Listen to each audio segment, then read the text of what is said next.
We are well within the second hour of Good Morning Kenya. This is where you get fascinating conversations.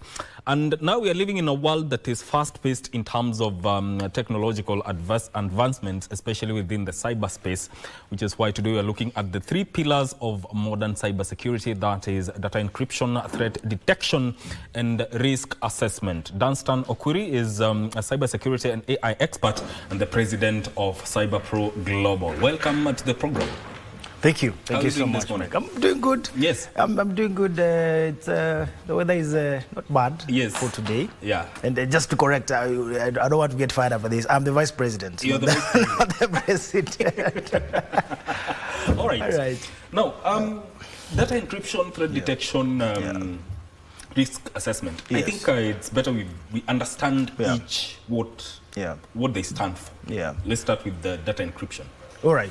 So again, thank you for having me on the show to talk about the different aspects of cybersecurity. So when we talk about encryption, I would say encryption is one of the foundations of cybersecurity.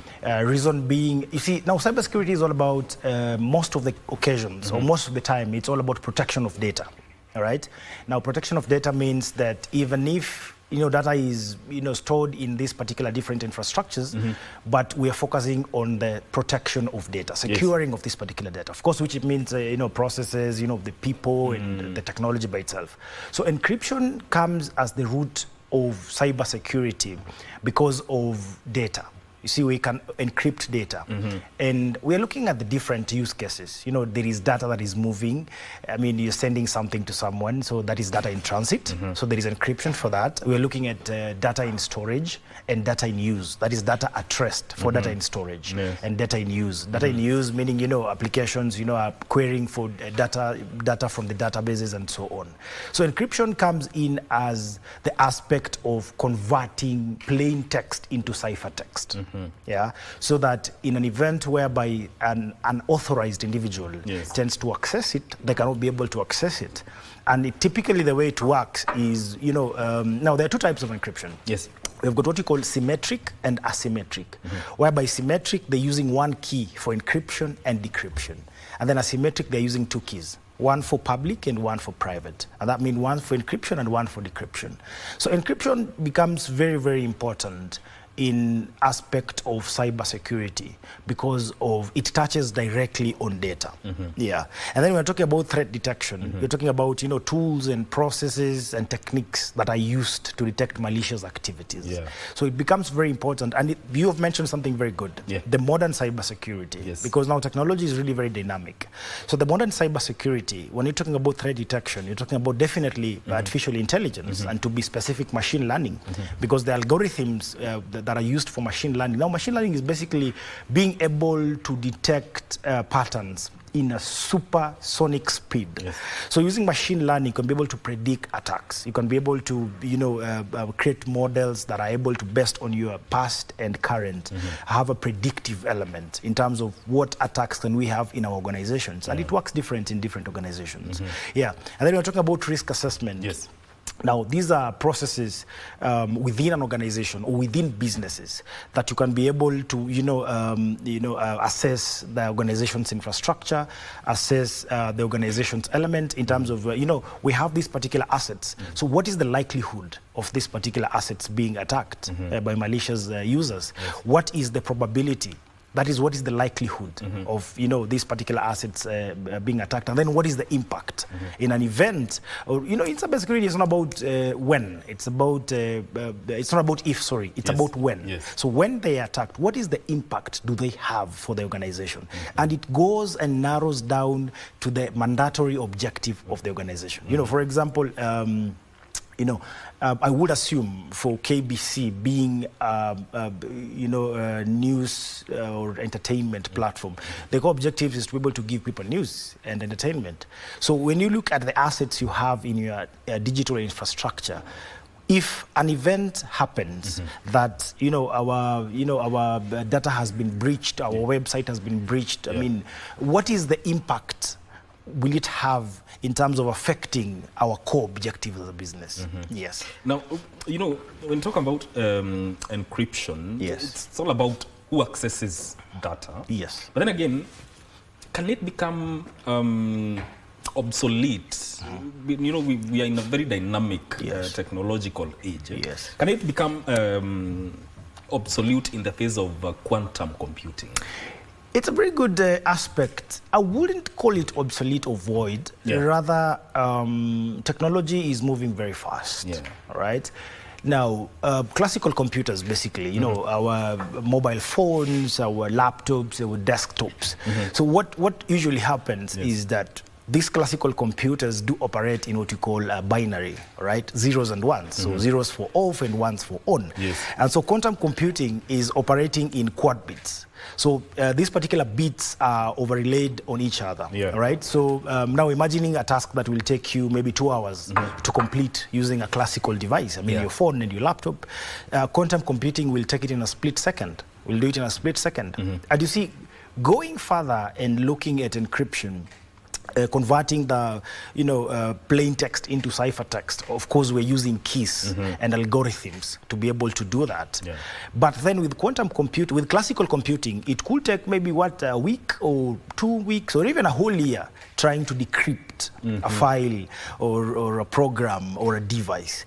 But with quantum computing, it takes a few seconds or a few minutes, you see. Now, it definitely affects encryption because what could not be done or what could be done in a very long time can now be done in a split second. But then there is the issue of the post-quantum phase, right? Now the post-quantum encryption, whereby now researchers and analysts are developing encryption algorithms that are able to withstand quantum computing power. And that could mean that hard coding encryption and so many other things. And I'm very glad that right now we're in that phase whereby we're able to develop algorithms that are able to withstand quantum computing. So no, not really obsolete, but we are in that phase. It's a challenge. And at the same time, I would say a blessing in disguise because it could be used for good and for bad, depending on, again, personal intentions. There's also it brings about the aspect of user-facing apps, the usability and the data privacy. So how do you balance data privacy and usability in a phase where, in a user-facing app and system? Well, thank you for that, Mike. Now, there are 3 aspects in terms of applications. All right, I usually call it a tripartite. So there is the usability, there is the security, and then there is the functionality part of it. Right. So your application or applications as developers should always be balanced. You see, when you look at that particular triangle, the circle in the middle, that is your application. So they should balance between usability, they should balance between functionality and security. Now, when you look at that particular triangle and then you move the triangle towards the side of usability and security, you're missing out on the functionality, which becomes, again, an issue. Now, there is a balance, but again, it's a gray area because the more you emphasize on security, the more you're losing on usability. And it affects on one of the key principles of cybersecurity called KISS, KISS. Keep it simple, stupid. Applications that are very simple to use are very good for good users, but very difficult for users with ill intent. And I'll give you a case study. You look at M-Pesa. Most people have used M-Pesa. I'm sure you have used M-Pesa. I use M-Pesa every day. So M-Pesa is very easy to use, actually. If you don't have an application, you go to SDK Toolkit. You're able to send money just by the number, the phone number of the recipient, the amount and the PIN. But then now, what if, for the sake of security, they make it, before you send money, you're going to buy, veggies, you're just paying 50 shillings. And then now you're supposed to, key your maiden's name, key the dog, your dog's name, the first place where you were born, the school you went, all those questions. So it becomes very difficult for normal users to use it. Of course, it emphasizes and heightens on the issues of security of the application because it will be very difficult for a user with ill intent to guess all these things correct, all right? But then at what cost? But you see, it's been very difficult, I would say, from where I stand, to be able to breach M-Pesa from the from the back-end side. What has been happening is people call you and then you're able to give them your credentials unknowingly. But now you see M-Pesa is very simple to use, but then it's quite secure. As when you look at what is there in the market right now. M-Pesa is very secure, but very simple to use. So it has really maximized on that principle of keep it simple, stupid. Yes. Yeah. So speaking of back-end access, Yeah.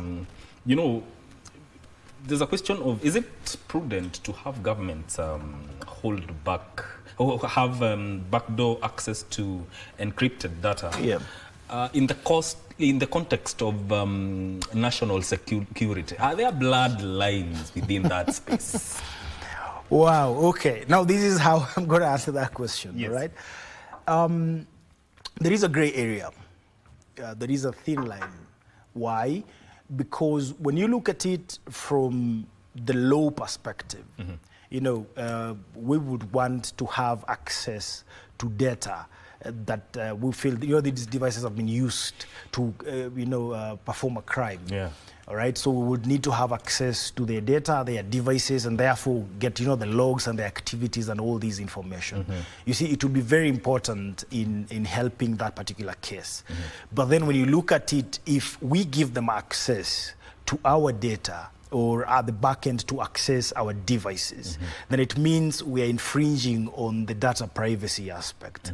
Because again, it turns down to encryption and data privacy. They are all entangled at one place. Yeah. You see, the main component, the root, the foundation of cybersecurity is the three aspects called confidentiality, integrity, and availability. So if one, two, or all of them have been breached, then of course that is an attack, or that is definitely a breach of cybersecurity. If I'm able to breach the confidentiality of your device or data, then that is, I would categorize that as a cybersecurity attack, all right? Because you are having access to what you've not been authorized to. So again, turns down to ethics, turns down to the intentions, but again, what is the line between giving them access for them to use in that particular case and for them not to use in just the normal citizens who are doing their things? Yeah. Interesting. Now, from the prism of threat detection, Yes. how do you balance effective threat detection with user privacy rights? Now, first things first. I think I would say the foundation of all this should be compliance. Compliance in terms of businesses, organizations, however big, however small, and of which it will turn down to individuals. So compliance, for example, the law of the land, we have got the, you know, Office of the Data Protection Commissioner, and we have got, you know, compliance that you should be able to have as an organization, right? As a data controller, as a data processor, of which there is always auditing and verification if you indeed are following that. And so, compliance becomes the root of all these things, because if you're compliant locally and globally, it becomes quite difficult to be able to work around the compliance. I mean, you either do it or not do it. So that is how I can be able to put that up. So the answer to that is basically compliance. Does compliance really, does it give a sense of security, or is it just, you know, complying, does it mean that you are secure? Or is just a false sense of security? Not really. This is how I would say it. You see, for you to be compliant, for example, with the ISO 27001, that particular framework, or different frameworks, you need to be able to, there's auditing which happens, all right? You are claiming that, you know, based on your infrastructure, you are storing data locally. What are you doing? What have you done to ensure there is security of your data that you're storing, all right? You are claiming that, you know, there is a third-party company which is doing this particular service for you. Can we have a look at the SLA and see, you know, what clauses do we have in terms of the confidentiality aspect? You are saying that, you know, employees or staffs can be able to come along with their devices. What policies do you have against, you know, making sure that there is no breach when they buy OEDs, that is, bring their own devices? You are saying that, you know, this is the way you handle data for clients or stakeholders. Then how do you do it? Can you be able to show us? And that is basically what happens when you're getting certifications for this framework, which is very, very important. Because look at ODPC, Office of the Data Protection Commissioner. When you want to apply for any accreditation or certification as a data processor or controller, you therefore have to comply by certain things. I mean, when you're talking about infrastructure, what different levels of security do you have? And it's a very intense process. And you see, you're complying at the same time. If there was something you'd not done in terms of security, then you have to do it, because you won't be able to be accredited without these bodies certifying that indeed you have done that.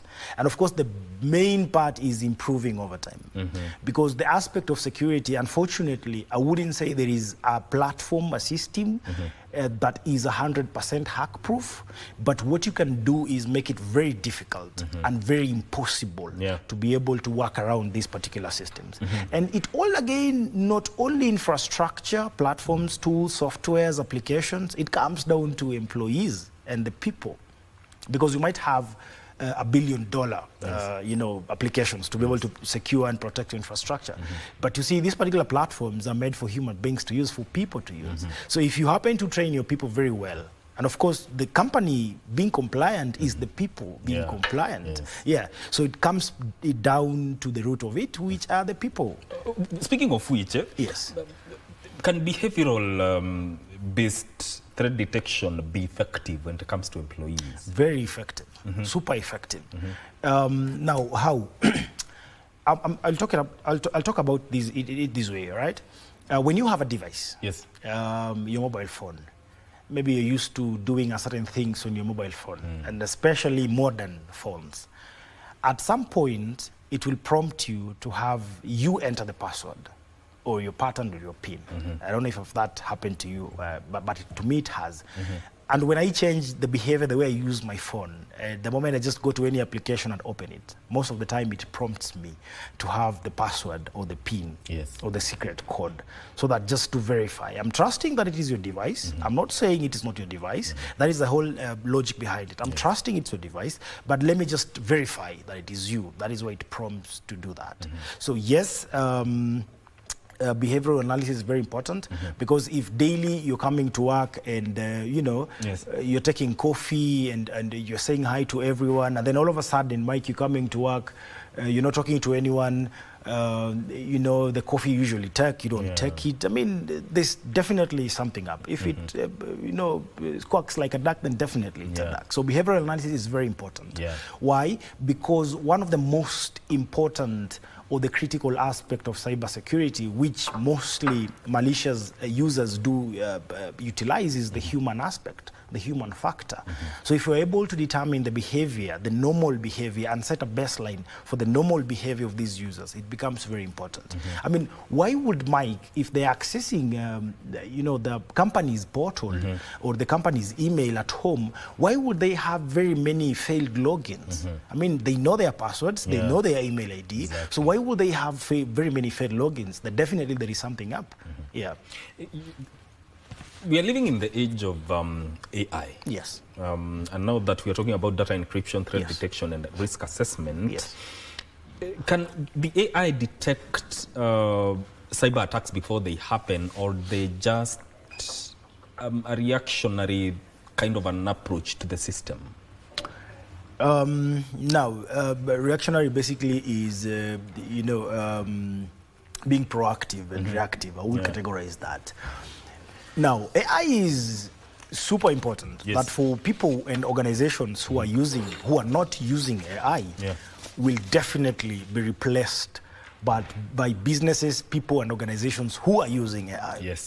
All right? And therefore, you can decide to use AI in whichever form you want to, for it being reactive, for it being proactive. But why would we wait, for us to be proactive, right? Cybersecurity, mitigating cybersecurity threats and vulnerabilities, definitely the most important part is to be reactive. All right, in terms of we are detecting and preventing, not waiting for it to happen. That is a very traditional approach of cybersecurity, which again, most cybersecurity applications, which were developed back then, were using it for. So AI, the most important part of using AI, and to be specific, machine learning, is to be able to have a predictive element.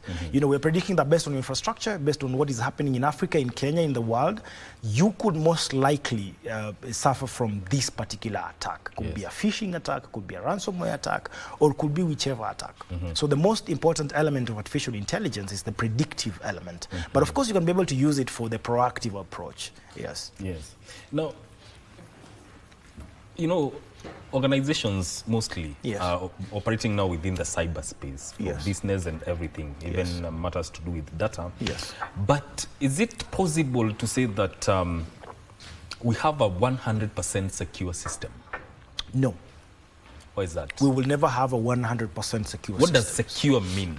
Secure means your data, I mean, there is confidentiality element, there is integrity element, and then there is availability element. That is what security means. It's that simple. Within those three words, right? Confidentiality meaning that, you know, the only persons who are authorized to access this particular data or systems are the ones who are accessing it. Integrity means the systems, the data is not being changed or altered. Right? Availability means I can access it when I want to. Because I usually like using this example. We are in 2025.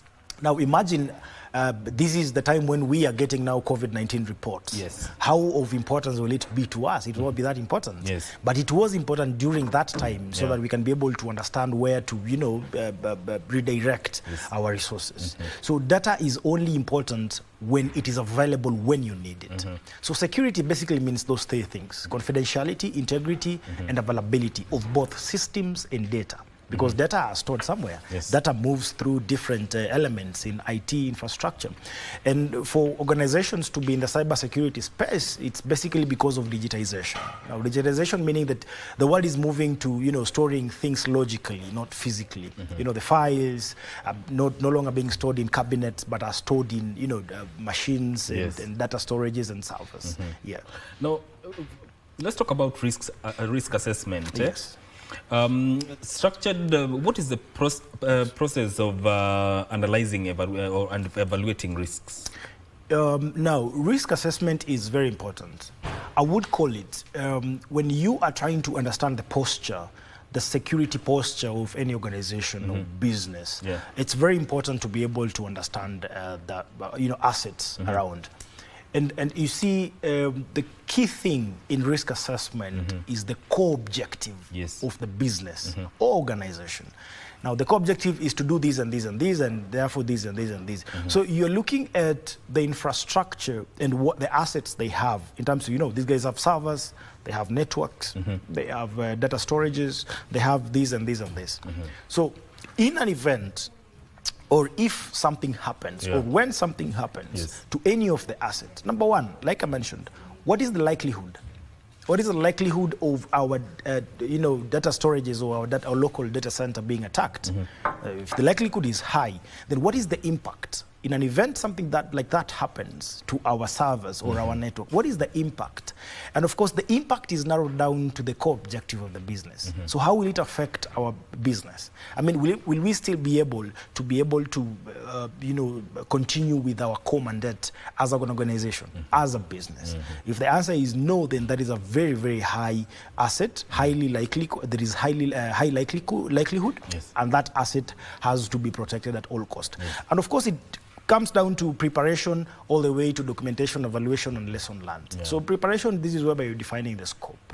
You know, our businesses does this and this, and therefore we need our networks to be able to continue with our services. We need our data storages to be able to continue with our operations. We need servers, and we need this and this. That is for any organization. All right. So after you have prepared, there is the aspect of now analyzing and assessing the assets, right? Now, we have networks. What can we do for networks? And unfortunately for cybersecurity, as of now where I stand, there is no one tool that is able to protect the whole asset, right? It's not a one-fits-all. Yes. So, you know, for networks, we've got network security. For databases, database security. Of course, some tools and platforms complement each other here and there, but there is no one tool to be able to do all these things. So for different controls in infrastructure, you need to be able to understand that, you know, this particular element, this particular control, this is the security measure for it. And then how am I able to monitor all these things? Monitor and evaluate. Monitoring is very important because you're able to detect and of course prevent such kind of activity. So how does all the three pillars now work together to enhance cyber security? How do they? What's the nexus? Now, how they work together in cyber security? I'm looking at it as technology is basically I would say we have had this conversation very many times, but I would say confidently that the most important or the critical asset for businesses and especially in technology is data, right? Because without data, I wouldn't say softwares will exist. Because when you look at the typical use cases for software is, processing data, input and output, and even computers will not exist without data. So the most important asset is data. And what protects or secures data in relation to cybersecurity is encryption. So encryption becomes paramount in whichever aspect, in technology and in business and in organizations and whatever item that you're working on. So encryption becomes very important. Yes. When you look at any organizations, for you to understand the security posture, you need to perform a risk assessment for it. So a risk assessment is able to tell you, what the core business for this organization is this, and therefore we have got different controls, we have got different assets that needs to be protected, and you understand you need to get a risk evaluation matrix and understand the likelihood and the impact of this particular attacks happening on these particular assets, and therefore categorize them and know where to redirect resources. All right, and after you've done that, then you are able to handle your threat detection and monitoring. And of course, I wouldn't say that you don't do it with AI because it's very important. It's only AI which can stop AI because they are thinking very fast. They are very fast, they're very convenient, they are not getting tired. So automating or training a model that it's able to think broader. And you see, as a human being, it's very difficult to be able to, just prevent AI. But rather what you can do is have AI to defend against any AI, powered attacks. And therefore, threat detection will come in after you have analyzed, assessed your assets, and understood the likelihood, the impact, and therefore you can be able to, monitor it by performing threat detection and prevention. Indeed. Yeah. Thank you so much for making time and coming to talk about these things. Thank you. Asante sana. That is Dunstan Akwiri, who is the Vice President of CyberPro Global, and also he is a cyber security and AI expert. This is where we end this conversation, but don't go too far. Vivian Ndegwa is up next with Family Check, and the topic for today is Stronger Together, Building Resilient Families and Coping with Economic Pressure. My name is Mike Migwi. Stay with us.